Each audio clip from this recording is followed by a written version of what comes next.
Akon'ny Fiarovam-pirenena. Fandaharana manokana ho an'ny Ministeran'ny Fiarovam-pirenena. Akon'ny Fiarovam-pirenena.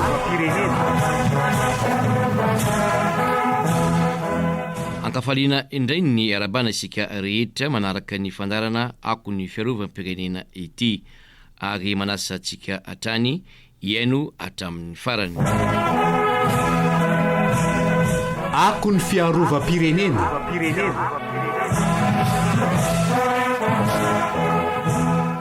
Ny omi na hôpitaly miaramila Soavinandrina no resantsika mandritra ny fandarana Akon'ny Fiarovam-pirenena ity,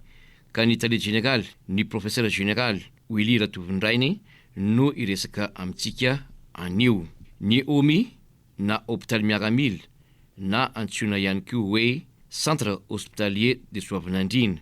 dia anisan'ny toeram-pitsaboana lehibe eto Antananarivo, fa ny miaramila na ny tafika malagasy no mitantana azy io. Mitsabo amin'ny aretina rehetra na aretina zazakely, antsoina hoe pédiatrie, na aretim-behivavy, na fitsaboana amin'ny ankapobeny sy fandidiana ihany koa. Fa ny tena iresantsika anio dia mikasika ny fitsindromana ny zava-maha-domelina izay mirongatra ankehitriny. Ny Tale Jeneraly ny omi Soavinandrina, ny professeur général Ratovondrainy no mitondra ny fanazavana sy manentana momba izany. Malaza tokoa tena zao fotoana dia ilay fidorohana, fitsindromana na fihinanana nilay antsoina hoe roro. Ny roro moa zany dia ny mahazatra amin'ny fanatsoana azy dia ilay antsoina hoe héroïne. Isan'ny zava-maha-domelina mahery vaika izy eo. Ny antony dia manome an'ilay effet mahatsaratsara amin'ny voalohany mamitaka, nefa ny voka-dratsy dia mampisy dépendance, ary raika tapisaka tanteraka amin'ilay olona zany ny fitiavana sy ny fampiasana an'ilay zava-maha-domelina, hany ka sarotra dia sarotra ny fialany amin'ilay izy raha tonga ilay antsoina hoe dépendance, raha tsy misy fanampiana ara-pitsaboana ilay olona. Iny zavatra mety ho simba ao amin'ny vatany raha ohatra hoe miankin-doha amin'ny fona zavatra io zany izy. Maro dia maro ny voka-dratsy ateraky ilay zava-maha-domelina, roro na héroïne, ny singa ao amin'ny vatana, ny organe ao amin'ny vatana, ny ati-doha no asian'io drogue io voalohany indrindra, ary miteraka fikorontanana eo amin'ny fomba fiasan'ny ati-doha izany zava-maha-domelina mahery vaika zany, mahatonga n'ilay olona aloha voalohany indrindra miraikitra amin'ny fitiavana n'ilay drogue, ary manimba ny fomba fiasan'ny ati-doha amin'ny ankapobeny, na ny fitadidiana io na ny asa rehetra izay tanterahany io ati-doha io amin'ny fibaikoana ny vatana. Ary rehefa ela ny ela dia tsy ny ati-doha irery ihany no simbain'io zava-maha-domelina io, fa ho tonga hatrany amin'ny fijanonan'ny fo sy fikorontanany organe rehetrarehetra ao amin'ny vatana zany izany héroïne zany. Mariko fa io drogue io dia drogue izay isan'ireo tena mampisy dépendance aingana be, na dia manao izay ezaka aza ilay olona, indraindray olona mahatsapa tena fa tokony hijanona sy hiala, dia tena tsy afaka miala intsony zany izy raha tsy misy ny fitsaboana sy ny fanampiana azy ara-médical. Aiza mandeha le olona raha ohatra hoe tapa-kevitra izy hoe hiala amin'ny azo atao ny manampy an'ireo olona. Andeha ataoko hoe marary izy ireo, ary sokajiana ao anatin'ilay areti-tsaina ihany tokotra zany ilay, satria ny ati-doha sy ny saina no tratra voalohany indrindra dia sokajiana ao anatin'ilay antsoina hoe areti-tsaina. Ny dikan'izany zany dia ny tanjona fitsaboana dia ilay antsoina amin'ny teny baiko hoe désintoxication, zany hoe atao izay ezaka rehetrarehetra mba hahatonga n'ilay olona ho tafala amin'ny fiankinan-doha amin'io drogue io. Dia ny hôpitaly miaramila ihany koa dia manana an'izany sampandraharaha mpiandraikitra an'izany désintoxication zany, dia ilay antsoina amin'ny teny mahazatra hoe service de psychiatrie. Io zany dia dokotera manampahaizana momba ny aretin'ny saina aloha voalohany indrindra, satria misy fiantraikany ara-tsaina, effet psychologique ilay fiankinan-doha amin'ny drogue. Dia dokotera manampahaizana ihany koa amin'ny fanomezana izay fanafody ilaina mba hiarovana ny vatana, ny organe, indrindrindrindra ny ati-doha, sy mba azahoana manakana ilay fiankinan-doha amin'ilay héroïne na roro. Ny tanora tena lasibatra amin'ity fona ty zavatra izay hoe tia mandraindray kely, misy fanentanana ataonao ve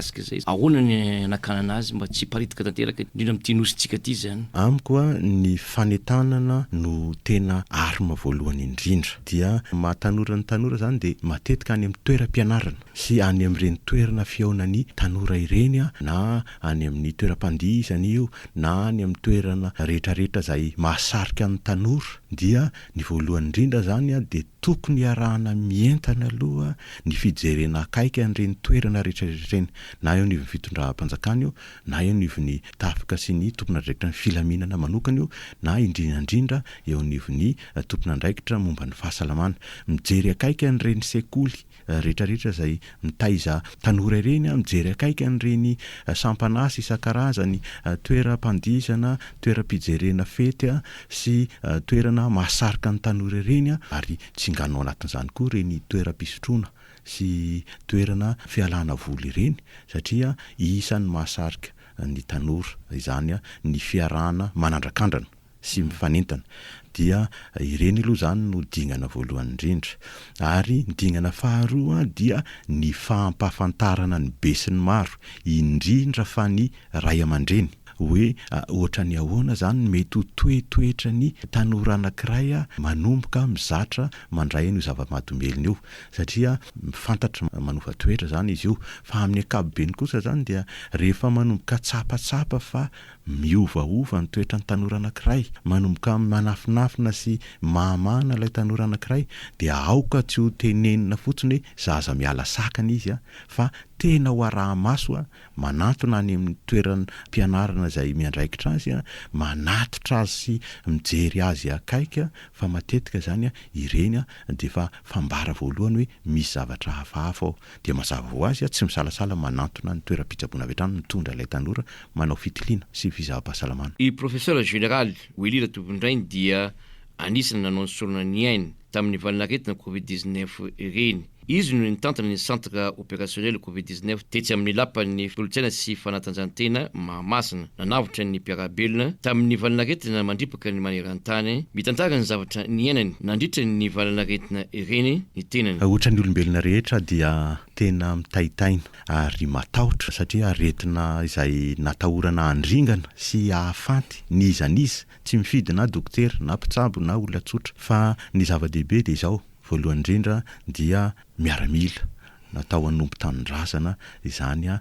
ianao a dia izay no voalohany indrindra hoe ho an'ny tanindrazana sy ho an'ilay vahoaka izay mila izany fanampiana izany dia ny faharoa manaraka izay dia mpitsabo ihany koa dia mitovy amin'izay ihany a manolotra ny fahaizany rehetrarehetra mba ho an'ireo olona izay sahiran'ireo fa na izany zany dia miezaka koa miaro tena na tiana na tsy tiana ary miezaka ihany koa indrindraindrindra mifanampy amin'ny samy mpisehatra ao anatin'ilay fitsaboana fa isaorin'Andriamanitra fa mba afaka nanatanteraka izany asa izany a araka ny tokony ho izy a ary afaka ihany koa zany a mba nanavitra ireo mpiray tanindrazana nila izany. Le fitenterana agnatin'izay mihitsy tena hoe mba tiako fantatra hoe ahoana ny nanao agnatin'ireny zany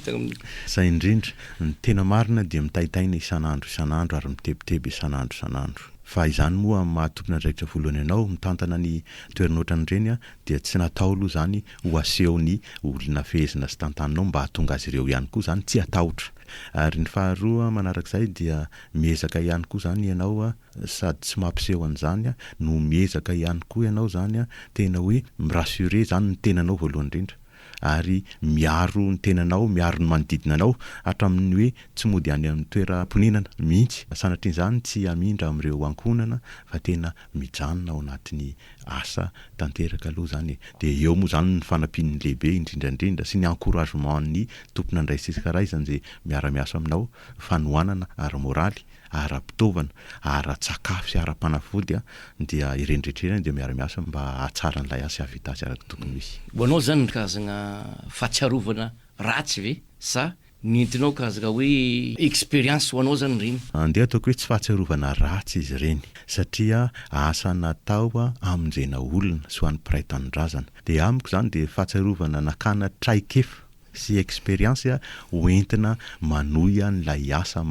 miaramila indrindrandrindra sy ilay asa mahampitsabo zany a dia nafantarana zavatra besaka sy nafantarana ihany koa ohatra ny eona zany a ny fomba fiatrehana ny olona izay manana olana goavana sy olona maro be zany a manana an'izany fahasairanana sy aretina atahorana izany. Mba ananan'le mpitsabo mitovanao zany zay toetsena zay de ino ny fanetananao ataonao zany? Ho an'ireo mpitsabo namako dia tsotra fotsiny efa nanolo tena hatramin'ny voalohany, nanomboka tamin'ny fotoana nanaovana ny vely rano alohan'ny andraisana ny asa mampitsabo, nanaovana n'ilay antsoiny hoe serment d'Hippocrate dia efa nanolo tena zany isika mpitsabo anatanteraka an'io asa io. Ary io asa io dia asa masina, tsy asa famelomana ny ankonana fotsiny ihany, fa asa fitsinjovana ny mpiarabelona. Dia rehefa tonga izay fahasairanana sy olana amin'ny asa izay dia ny tokony ho tsaroantsika mpitsabo voalohany dia nanao fianianana itsika, nanao serment itsika hikarakara ny mpiarabelona, na mpiarabelona manan-katao na mpiarabelona tsy manan-katao, ary ny satisfaction dia ny fahasitranan'ilay marary izay ny mahatonga azy ho asa masina.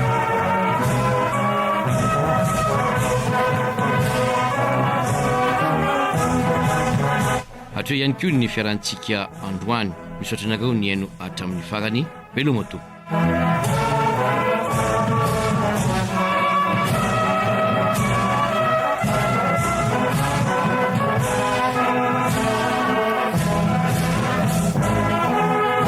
Akon'ny Fiarovam-pirenena, fandaharana manokana ho an'ny ministeran'ny Fiarovam-pirenena. Akon'ny Fiarovam-pirenena.